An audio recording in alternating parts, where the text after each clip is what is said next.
All right, guys, we're back here with Brandi in Yakima, Washington. How's it going, Brandi? It's going all right.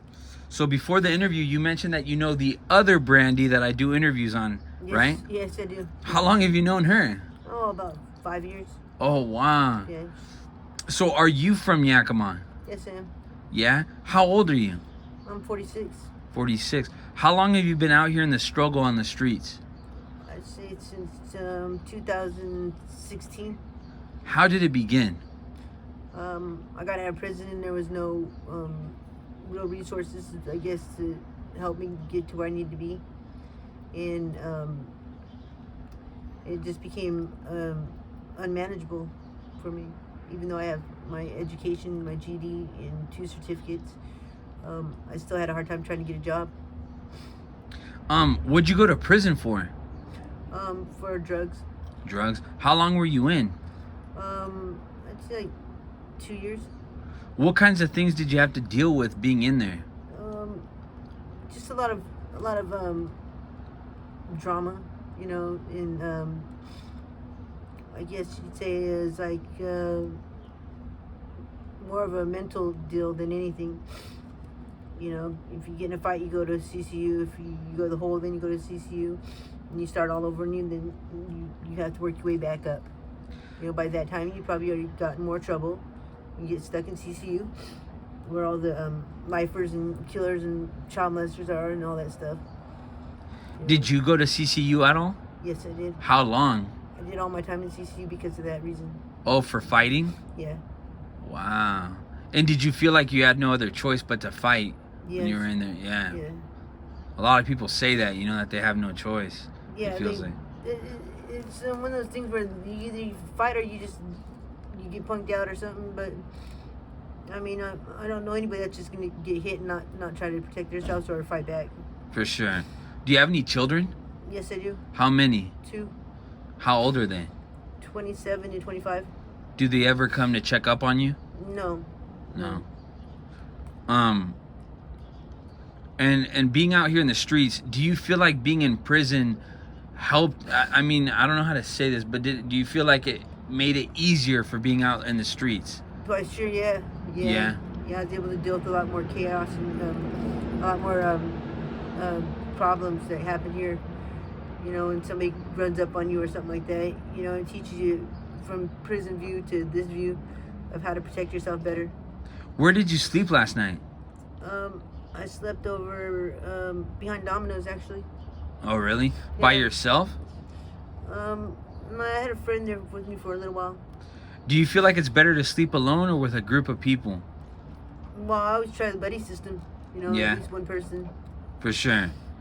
And do you switch it up every day where you sleep, or do you usually sleep in the same spot? No, I switch it up. You switch it up? And is that for safety reasons or just... That's just the way it is. I don't make one place my home. Yeah. A lot of people tell me it's wherever they end up, Yeah. in the afternoon. That's how they determine it, Yeah, it's better to keep moving and then stay there, because if you stay there, you're going to cause yourself some problems because nobody wants you there. For sure. Yeah, they don't want you polluting there. Like I'm sitting here right now. Yeah. And this is a ballroom.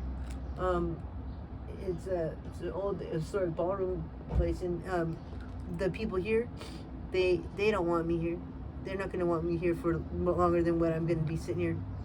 And it's so interesting now that you bring that up, how I can go and interview somebody, and I'll go back to that same spot right afterward, and it's gone. They're gone. There's somebody else there. It's empty. Just a continuous flow of something going on. Yeah. People coming and going. Yeah, there's never going to be the same thing. You're No. never going to find the same group. You're Nope. going to find something different. What's the hardest thing you've had to deal with being out here in the streets? I'm going to say hypothermia. For It's sure. been really cold out. My stepbrother died not too long ago underneath my van because Oh, he started a fire inside my van with those little canned heats, Uh-huh. and it got out of control. And it seemed to me like he was struggling with the blanket, and he slipped and must have hurt his back, because when I found him, he was laying halfway underneath my van at 3 a.m. in the morning, and Wow. he'd been there for like 2 days already, so he was dead.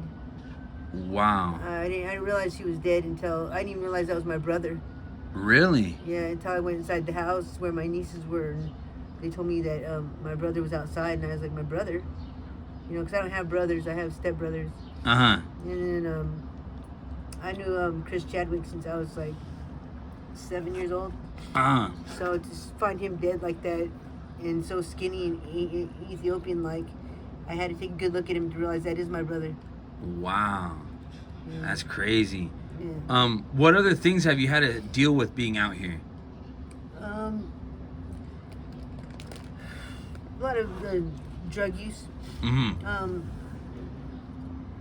A lot of drug use and you know how things get passed down, like I take a bike and I sell a bike and they buy a bike and next you know the bike went in 3 different places and it belongs to that person over there. For sure. Yeah, I dealt with a lot of that. Wow. A lot of bartering and trading. So being a woman out here in the streets, right? Speaking of the other Brandi in Yakima, she told me she'd been raped, unfortunately, like I think she said like 38 times, something like that, in her life. What kinds of extra struggles do you face being a woman out here in the streets? Just being able to, for me, it's being able to find clothes and being able to take care of myself properly. Mm-hmm. As a female needs to take care of herself properly. For sure. And it's really hard not being able to have those resources like that. You know, they're offering some kind of shower that goes around from Neighborhood Health in here in Yakima, but it's like you got to be somewhere to be there to get it, you know. For sure. And therefore you got to have a set time. They just show up out of nowhere. Oh wow. You know, so you can take a shower, but you can put on the same dirty clothes. You know, yeah. It makes no sense. They should make it an appointment. How do you try to stay motivated and positive out here in the streets? Because I know this couldn't be forever. It can't last forever. For sure. Mm-hmm. What's your message for the youth about homelessness? Get your education.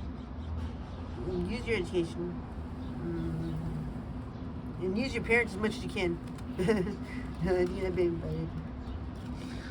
Yeah. What message do you have for family or friends if they end up seeing this video? Well, they probably already know. I mean, they probably been here themselves, or they're gonna be here if the world don't change. And do you do any substances being out here in the streets? Yeah. Yeah. What kind? Well, right now I'm dealing with like opiates. You know. The fentanyl. No. Well, yeah, fentanyl. Yeah, that's everywhere. Yeah. So regardless, you're gonna get it no matter where you go. You know, if you're doing drugs, you're gonna end up with it, whether it's in methamphetamines or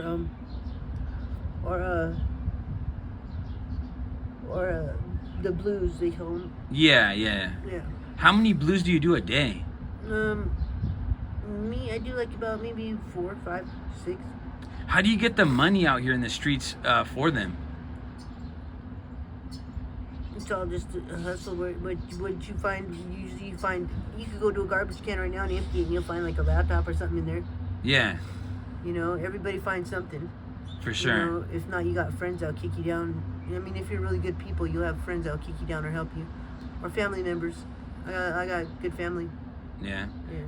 That's good. And how long have you been doing the blues? About a year. Oh wow. Yeah, about a year now. Have you ever overdosed before? No. That's good. Have you ever had to save somebody from an overdose? Yes. How many times? 3. Oh wow. What happened? I'm not sure why she OD'd or why that happened to her, but it happened to her twice. And I saved her twice. Wow. 2 different times. So who do you usually hang out with out here in the streets? Do you hang out with Brandi often, or who else? I see Brandi occasionally, but no, I usually have a little plan, you know, kick it with, you know. Yeah. They got a house, you know. Yeah.